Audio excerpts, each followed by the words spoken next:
पश्चिम बंगाल बन रहा जिहादी गतिविधियों का गढ़, सुनियोजित तरीके से उपद्रव मचा रहे उन्मादी। राष्ट्र विरोधी गतिविधियां खुलेआम चल रही हैं पश्चिम बंगाल में, पर राज्य सरकार मौन है। या यूं कहें, मुस्लिम वोट बैंक और सत्ता लोभ के कारण हिंदू बहुल पश्चिम बंगाल को मुस्लिम बहुल राज्य के रूप में परिवर्तित करने में खुलेआम समर्थन कर रही है। अगर इतिहास पर गौर करें तो भारत विभाजन के समय बंगाल का हिंदू बहुल क्षेत्र ही पश्चिम बंगाल के रूप में अस्तित्व में आया था। पर यह आश्चर्यजनक है कि बांग्लादेश से विस्थापित होकर बड़ी संख्या में हिंदुओं के पश्चिम बंगाल में आने के बाद भी राज्य की हिंदू जनसंख्या, जो 1951 में 78.45% थी, वो 2011 की जनगणना के अनुसार घटकर 70.54% तक आ गई। ये राष्ट्र की एकता व अखंडता के लिए गंभीर चेतावनी का विषय है।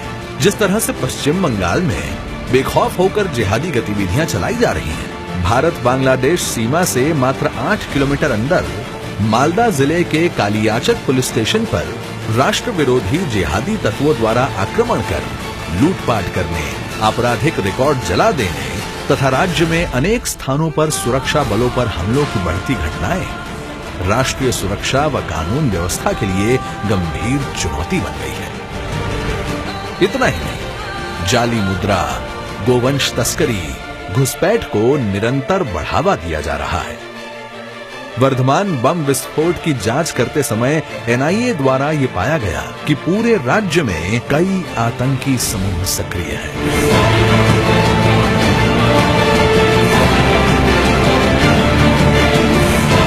कट्टरपंथी मौलवी हिंसा को बढ़ावा देने वाले फतवे खुलेआम जारी कर रहे हैं। कठवा, कलीग्राम, इलाम बाजार, मेटिया बुरूज, कोलकाता सहित अनेक स्थानों पर कट्टरपंथियों द्वारा हिंदू समाज पर आक्रमण किए जा रहे हैं।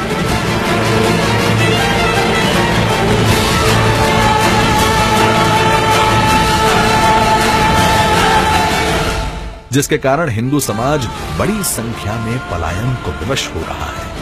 धूलागढ़ में 13-14 दिसंबर 2016 को हिंदू समाज पर सुनियोजित आक्रमण में आगजनी, लूटपाट व महिलाओं से दुर्व्यवहार की विभत्स घटनाएं हुई। आज सोमाने बोलছে पाकिस्तान जिंदाबाद, हिंदू हटाओ, এখান থেকে সারা কুছ স্লোগান দিয়ে।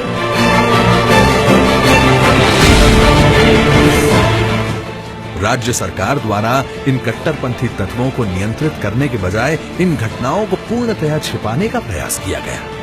Are you concerned about the situation in Dhulagarh? Lot of politics at play.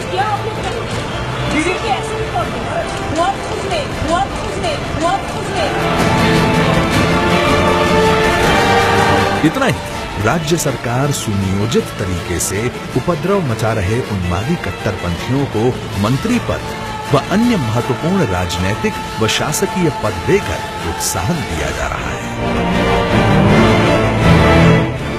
राज्य सरकार एक ओर राष्ट्रभक्ति का संस्कार देने वाले विद्यालयों को बंद करने की धमकी दे रही है, वहीं दूसरी ओर कुख्यात समूनिया मदरसा जैसी हजारों संस्थाओं की ओर से आंख मूंदे हुए हैं, जिनमें कट्टरपंथी व जिहादी प्रशिक्षण दिया जा रहा है।